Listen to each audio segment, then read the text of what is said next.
Ar esate kada susimąstę, kas parodo ir atskleidžia mūsų tapatybę? Gyvosios tradicijos. Ir jose užfiksuoti savitumą nusakantys, bei krašto kultūros ypatumus atpažinti padedantys ženklai, raktai, simboliai. Jie kaip vėliava telkia bendruomenę, tautą, valstybę. Laidų ciklas Lietuvos kodas pristato į Lietuvos nematerialaus kultūros paveldo sąvadą įrašytas vertybės, tradicijas, reiškinius, išsaugojimo veiklų praktikas. Apie jas pasakoja vertybių saugotojai ir puoselėtojai. Būtent jie ir padės atskleisti, kas yra Lietuvos kodas.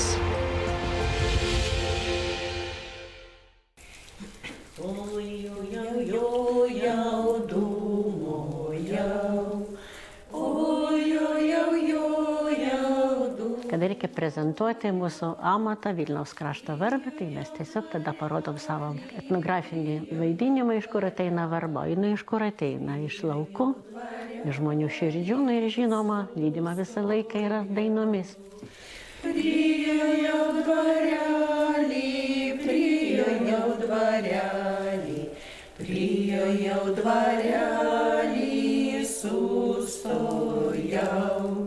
Autentiškoji verba tai susideda iš 3 komponentų.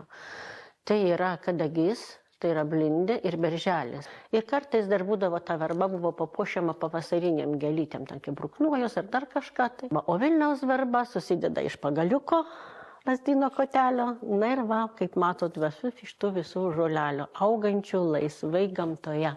Vilniaus krašto verba savita, dekoratyvi, visoje Lietuvoje paplitusios verbos atmaina. Tai meninė sausų gėlių ir žolynų kompozicija, kurios gyvavimą palaiko sakralinė funkcija. Verbos yra svarbus Velykų ciklo atributas, o pastaraisiais dešimtmečiais ir išaugusi meninė, dekoratyvi namų, įstaigų, interjero paskirtis, regiono ir nacionalinės kultūros simbolio vaidmuo bei ekonominė nauda. Tradicija susiformavo ir iki šiol gyvuoja šiaurės vakarų kryptimi nuo Vilniaus įsidėsčiusiuose kaimuose, krašte, kuriame persipynė lietuviškosios ir lenkiškosios kultūros tradicijos.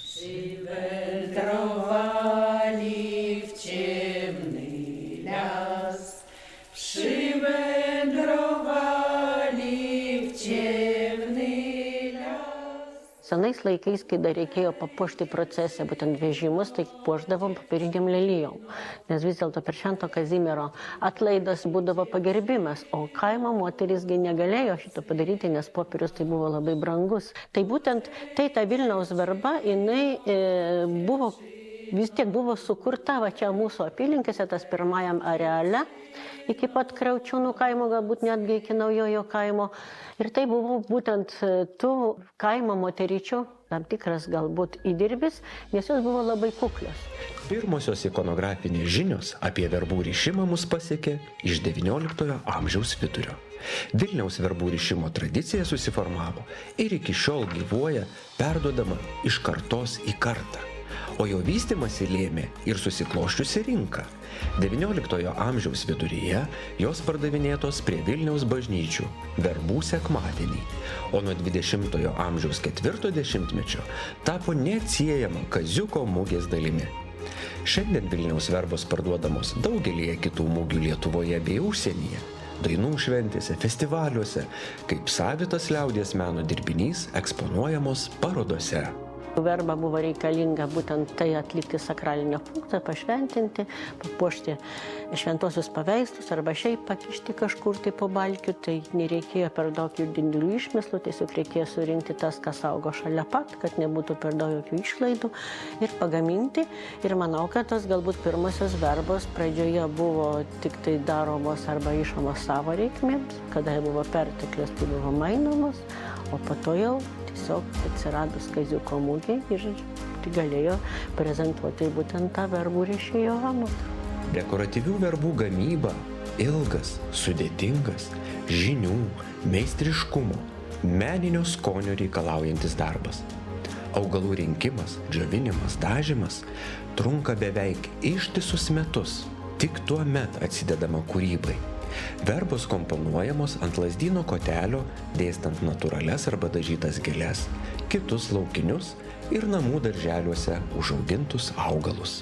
Kiekviena verbų rišėja pati savo ir ruošia tos žaliavas. Viskas apie tų augalus reikia žinoti, kada iki žydėjimo, kada po žydėjimo rinkti, tos žinot, irgi reikia jų žinoti augalų brendimą.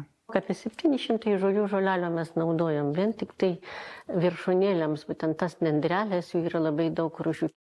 Mes labai gerai mėgstam rišti iš kraujažolės. Kraujažolė tai tokia labai tikrai patvari medžiaga ir dauguma mūsų mėgsta motejukos, nes tai irgi labai vis dėlto tampri ir gera medžiaga, kuri visą laiką labai gerai išlaiko formą. Tiek pat bitkrėslę.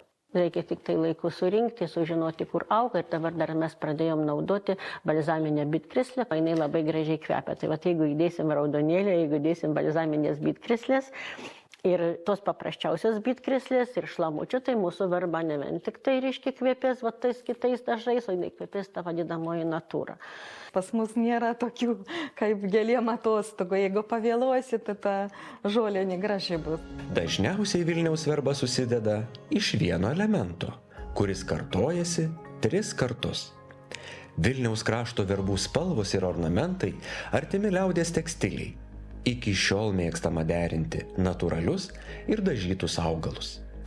Itin gausi dirbinių formų įvairovė nuolat kūrybiškai atsinaujina. Tuo pat metu išsaugant ir senuosius pavidalus – volelines, plokščiasias, rykštelines, kitų formų verbas. Na, o gabiausios meistrės susikuria savo individualų braižą. Aš darau tokius, kaip močiutė daro ir turi savo stilių. Spiralinis darysiu iš motejukų, jie labai man patinka. Aš pinu irgi visokios verbos, bet man dabar kažkaip tai nežinau, tokios valilinės verbos prie širdies, čia reikia labai daug tokio kruopštumo. Verbos formas turi kažką tai priminti, nes iš tikrųjų jinai yra kaip volelis arba kitaip kalb kočelinės, dar kitos tokios didesnės dar vadinama austinėmis verbomis arba divaninėms, nes vis dėlto kaip būtent raštai buvo paimti iš kilimų. Tai čia yra labai gražiai, apvaliai reikia, kaip ir pasakoja Teresė, kad reikia, bet ryšant būtent volelinės verbas, reikia labai gražiai sugalvoti raštą. Jeigu tai yra tam tikra geometrinis raštas, tai jis turi būti tikrai labai gražiai apskaičiuotas. Bet čia yra vainikinė verba, kuri kitoj pusėje jau tikrai padaryta autentiškai, nes šita verba buvo daryta gražiausios verbos konkursui. Svetlanos Kozlovskos ir jinai jau tikrai labai gražiai tą verbą nurišo, tai panašiai kaip ryšo kadaise jos Anyta. Dažna senesnė verbų rišėja sako, kad senais laikais žalia spalva buvo, reiškia, dažytos tik tai viršūnėlėm, po to jau tos spalvos paplito. Jinai maždaug tokio dydžio ir turėjo būti senais laikais, dabar žinoma daro ir mažesnės, ir galbūt dar didesnės, bet va ta visa proporcija labai gražiai išlaikyta. Sakoma, kad širdelės formos verba atsirado iš būtent tų pravoslavų meduolių, iš to pernikų vadinamųjų širdelių. Ir šiaip urbanistika labai stipriai įtakojo verbų, reiškia, rūšis, nes vis dėlto žmogus kažką tai matydavo ir jis sugebėdavo, reiškia, atkurti arba jam taip vaizduotę pasakydavo, kad vis dėlto reikia į verbą kažkokiu tai naujų dalykų įnešti. Ir tai turim padėkoti visų verbų rišėjom, kurios tikrai tas verbas įvairina. Nes šiandieną mes esam pririšti prie mūsų pirkėjo, turim tautinį paveldą ir turim liktai paruošti labai platų asortimentą pirkėjui per Kaziuko mugę, kad jis pažintų Vilniaus verbų tradicijas per įvairias formas. Ir tada mes ir pateisinam galbūt savo išradingumą arba savo, kitaip kalbant, tą vystymąsi arba netobulėjimą.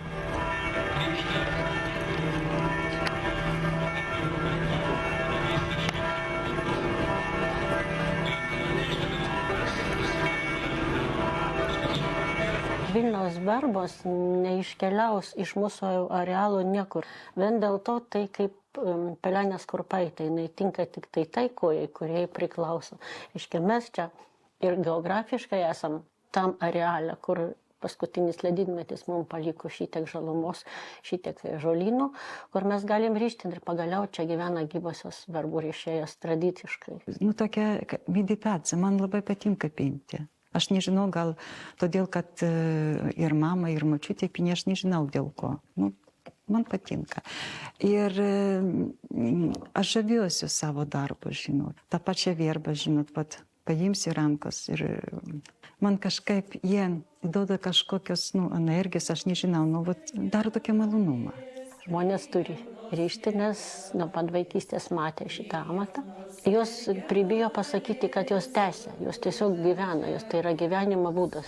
Prie jaunos mergelės, prie jaunos mergelės, prie jaunos mergelės, rūtų darželio.